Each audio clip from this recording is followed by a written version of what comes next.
Hey, welcome to Platform9. My name's Cody Hill, and today I'll be talking to you about Managed Kubernetes. This is a product that Platform9 has just launched, and we are in beta today, and will be GA very soon. So I wanted to start from the beginning here and kind of show you how you'll get started setting up your own Kubernetes cluster with Platform9. So this is our Platform9 UI, and we're on this Infrastructure tab here. To add new physical hardware or virtual machine instances that are running Kubernetes or cloud instances that you want to run Kubernetes on, you'll come here to add the Add Host button. From here, you'll download a small installer. It's about 30 megs in size, and you'll choose the operating system you want to run it on, either Ubuntu or an Enterprise Linux variant. Then you'll simply run one command once that's installed on your system or downloaded on your system, and it's sudo bash in the name of that installer. And right there, it only asks you one question, and that's, do you have a proxy to get out to the internet? And so when that executes and you specify the proxy info, it'll go ahead and do all the prereqs, install our host agent, and start communicating with our control plane here that's hosted for you. At that point, you need to authorize your nodes, and you're going to choose the role you want them to play. So Platform9 does managed Kubernetes as well as managed OpenStack. So when you come in here, you'll choose what type of role you want this system to be. So you could choose to make it a containerizer, right? That's to run Docker containers using Kubernetes orchestration. You could choose to make this a hypervisor, and this is an OpenStack hypervisor based on KVM. You can choose to make this the Glance image library for OpenStack, or cinder block storage. So in this step, we're just going to make it the containerizer, and so we've already done that. We have 18 physical servers here that are part of our Kubernetes cluster. So they're all up and running, and they have this role installed. So the next thing to do is to come over here and create a new cluster. So you see I already have a cluster here. We have all 18 nodes added to it. But if you wanted to add a new cluster, you'd come in here and say, my new cluster. And you need to specify 2 network CIDRs. These network CIDRs don't need to exist in the real world. They only need to exist behind these Kubernetes hosts, right? So this is some software-defined networking going on. And this is where your containers will live, as well as where your services, which is a Kubernetes construct that allows your people to access the applications you're running on these containers. And then you can choose an API endpoint for your Kubernetes API. Choose the host name there. So maybe this is cube.mycloud.com. And then what you would do with this is you would then create a DNS host record, an A record entry for every Kubernetes host that's inside of the cluster. And you will go ahead and put that into DNS, and then when users go to connect to the API, they hit this, and every single host inside of the Kubernetes cluster will respond with the Kubernetes API. So we've created this cluster, but nothing really happened. We did this from this is just metadata that's stored somewhere right now. Nothing actually got put into place. When the magic really happens is when you check a few checkboxes on these hosts, and you choose to attach them to a cluster. Now, I already have all of these attached to a cluster, so when I click this button, we're going to get a nice red guy here.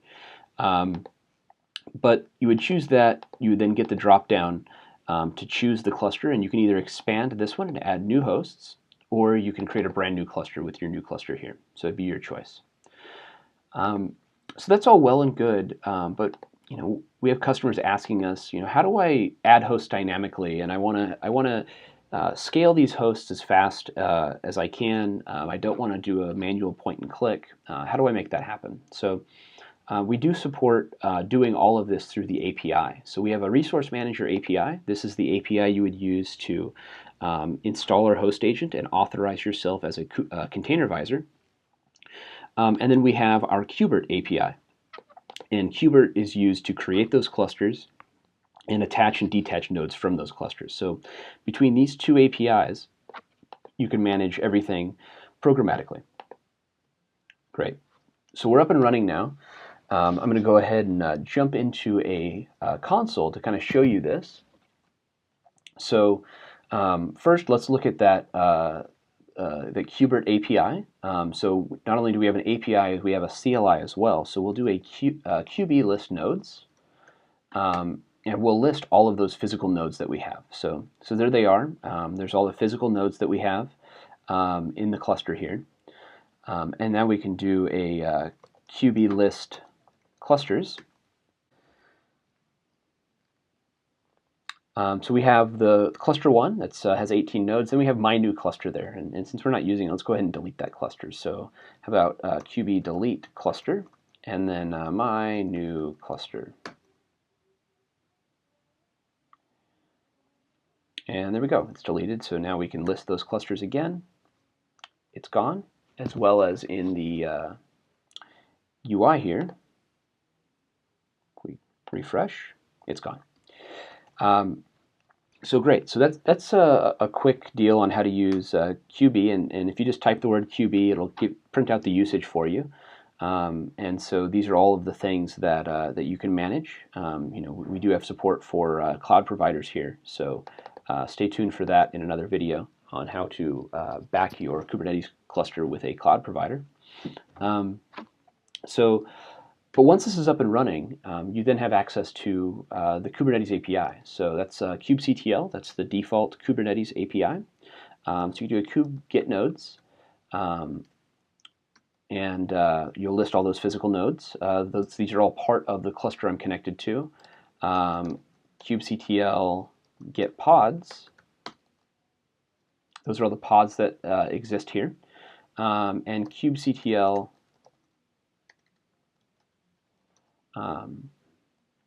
Git RC. So these are replication controllers that exist, and it looks like we have somebody that did an update demo a little bit earlier and forgot to clean that up. That happens to be me, so I'll go ahead and kill that right now. We'll delete the RC for update demo Nautilus. Great. So that's gone. So now when we do that, we only have the one, as well as when we list the pods, those two pods are now gone. So I'd love it if you could all follow along. So what we've done is we've created a Git repository with everything I'm going to be using inside of Kubernetes for you to use as well. So let's go ahead and clone that repository. So here's the URL. It's github.com/platform9/DevOps Jenkins Kubernetes. So that's what we're going to be doing today, is getting Jenkins up and running and using it to upgrade an application deployed in Kubernetes. So let's get going. So we got that cloned out. Let's get in here and let's go ahead and deploy our first application. So I'll show you what that app looks like. It's going to be under Kubernetes pf9 demo, pf9demo.yaml, and essentially we're creating a very simple replication controller and basically pulling an image, a Docker container from our private Docker repository. Everyone should be able to pull from this. There's no authentication required to pull. You just can't upload images to it. And then we're basically setting this thing so that you need 6 replicas of this here. So we have 6 replicas, and everything else is just kind of metadata and some names and whatnot. So, and essentially this app is going to listen on port 80. So let's go ahead and deploy that. So kubectl create -f, Kubernetes pf9 demo, pf9demo.yaml. Great. So it's being deployed. We can do a kubectl get pods, and we should be able to see those container creating happening right now. But Kubernetes also has this cool proxy feature that allows you to kind of graphically see what's going on with all of your apps inside of a single replication controller. So we're going to go ahead and kick that off. So we're going to proxy our app. So in a web browser, if we go to localhost port 8001,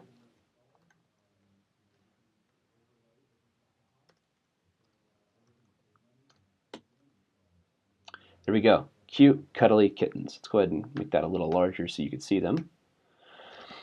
So we have some cute, cuddly kittens deployed. You can see that these are deployed across multiple different hosts in the cluster. And this is our app, right? PF9 demo. It's up and running. Fantastic. So now we can go ahead and scale our application. So in order to scale our app, it's very easy. Right now we have 6 replicas here, so we have 6 different kittens. Let's go ahead and multiply these guys, and let's go up to 12. So we're going to double our kitten output. All right, very efficient. These things are building. You can see little kittens popping up here and there. Oh, so cute and cuddly. All right, great. So we got all these kittens popped up. We're in good shape now. And now we can go ahead and scale these back down as well. Maybe we'll scale down to 8. So let's go ahead and run that. And we'll watch them drop out. And there they go. So now we're down to 8. So that's great. We've now down to 8. So we can scale our app pretty dynamically there. So that's some of the things that Kubernetes can do very easily for you. But I mentioned that we're going to be using Kubernetes today. So let's go ahead and, using Jenkins today. So let's go ahead and deploy Jenkins. So I'm going to go ahead and create a Jenkins master here. This is using the public Jenkins image that CloudBees has provided. So let's go ahead and kick that off. So we should be able to do a kubectl git pods and watch that get created. So there's that Jenkins master. It's doing the container creation right now. So we'll wait just a minute for that to get complete. Great. So Jenkins is up and running. It took about 1 minute, maybe a little bit longer, but it's up and running now. So I can do a kubectl describe rc Jenkins-master and get a little more info on it. So you could see all of the info here that it's being created, and that's great. But how do we connect to this thing, right? We don't have access to it. We can't really connect. So that's what a service is for. So let's go ahead and create a service. So we'll do a kubectl create -f, and then this is going to be the Kubernetes PF9 Jenkins service. Okay, great. And you can see that it's letting us know that it's opened up a few ports for us, 31554 and 31539. So these ports are what Jenkins is listening on. So we should be able to do a kubectl get svc and see that we have Jenkins. And so internally, Jenkins is listening on 8080 and 50,000. But externally, it's being mapped to 31554 and 31539 on the cluster master. So let's go ahead and do a describe on this. So let's do a kubectl describe service, and let's describe Jenkins. Great. Yeah, so we can see that the UI is running on port 8080, but it's being mapped to a node port of 31554. And then same with the discovery of Jenkins. Jenkins discovery runs on 50,000, but the discovery of is mapped to a node port of 31539.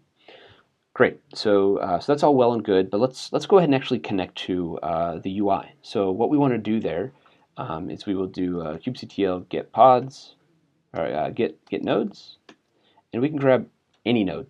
It doesn't matter. I'll grab the one at the top, and we want to hit that on the port that Jenkins is running on. So let's go ahead and go into our web browser. We still have our cute little cuddly kittens. We'll come here, colon, and then the UI. UI port was 31554.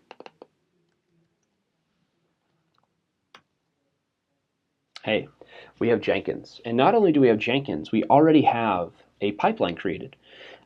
So part of this isn't just, hey, we stood up Jenkins, let's go manually create a pipeline.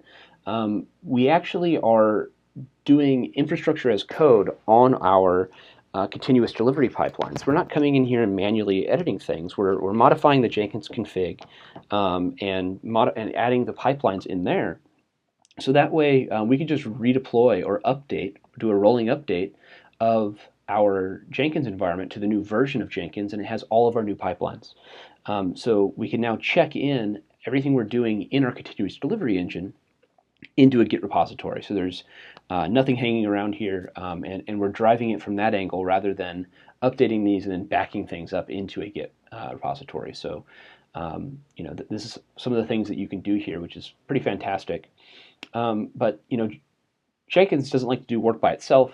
It likes to have help, right? So Jenkins needs a slave. So let's go ahead and create one for it. Let's do a kubectl create -f, and then we're going to create the pf9, so Kubernetes pf9 Jenkins slave, and we're going to spin up a slave here.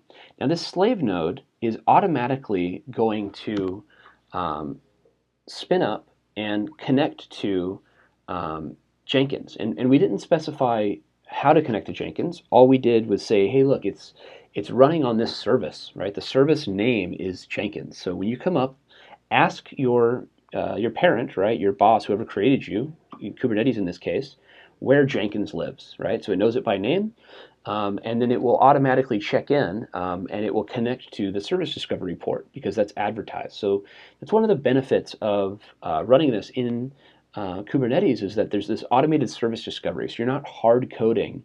My Jenkins master is this IP address and this port. You're allowing Kubernetes to kind of explain that for you, so you can kind of have those decoupled connections there. So in just a minute or two, you'll see the Jenkins slave check in here, and let's see how it's doing. kubectl get pods. So the slave is up and running. Oh, and there it is. So the slave just checked in. It's go ahead and it's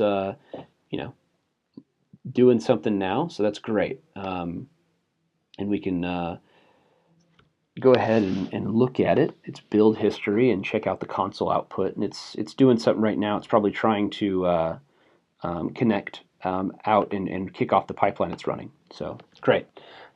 So we're in good shape here. We still have our cute little cuddly kittens. So once this is deployed, we do need to log in to that Jenkins server and go ahead and do a we need to authenticate to our Docker Hub repository, because part of what we're going to be doing here is having Jenkins build a new Docker image, upload it to the repository, and then upgrade our application using that image. So it needs authentication credentials, and I didn't want to hard code those inside of the GitHub repository. So we'll go ahead and do that now. So we're going to do a kubectl exec, the name of our pod, -it bash. So now we're at a bash prompt here. So now I want to do a Docker login, and the username for the Docker, for our repository, our credentials are pf9 Docker Hub, pf9 Docker Hub, and then we have a password for this, and we're able to log in. Great, so that's all we needed. So we have that up and running. So now we're in good shape. So now I don't need to be on that slave anymore. We have a cute little cuddly kittens that are still staring at us, and we have a Jenkins pipeline, and this thing now has credentials to log into Docker Hub. So let's go ahead and do a huge revamp of our application. So let's go ahead and edit our application, and we're going to go ahead and copy this so I don't have a typo. I have a hard time seeing my mouse. There it is. And we're going to replace our application. and essentially change 50% of the code. Wow, that was hard. So let's do a git add, and we're going to add HTML data.json. Let's do a git commit, and -m.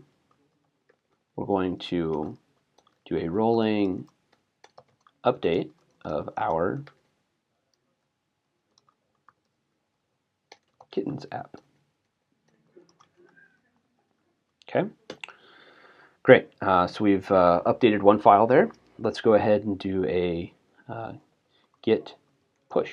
So let me go ahead and log in.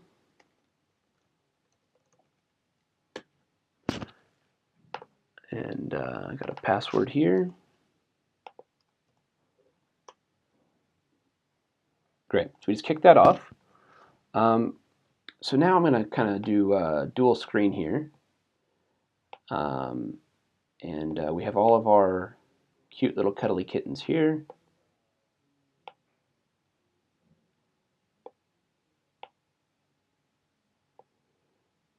And we have our Jenkins continuous delivery pipeline here. Job will drop into the build queue, and then the Jenkins slave will go ahead and do that. So there it is. Let's go ahead and watch this build kick off. And you can see on the right, stuff's already happening. So let's go ahead and go here and jump in here. And there we go. So it's great. So it's deploying little Nautilusks here. And let's view the console output.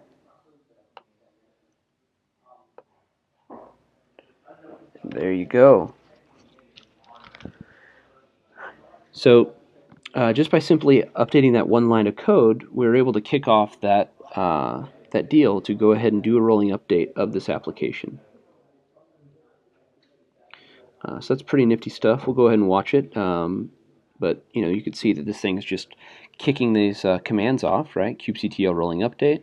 It's just doing things, just like you would manually, but it's nice and automated. It's pretty cool stuff. We'll go ahead and watch this thing finish. Yeah, if you'd like to try it yourself, let us know. And we can get you set up in right about an hour with your own managed Kubernetes.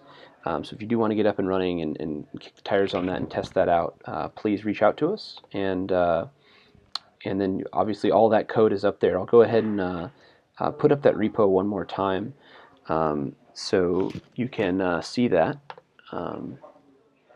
It's this. You're going to want to probably create a branch of it to do your own deal because you obviously can't push to this. But that's the name of the repo, and I can go ahead and pull it up here as well. And there it is. And so you can see that I'm the last committer here for rolling update. So yeah, if you have any other questions here, reach out to us. Other than that, thank you very much and have a great day.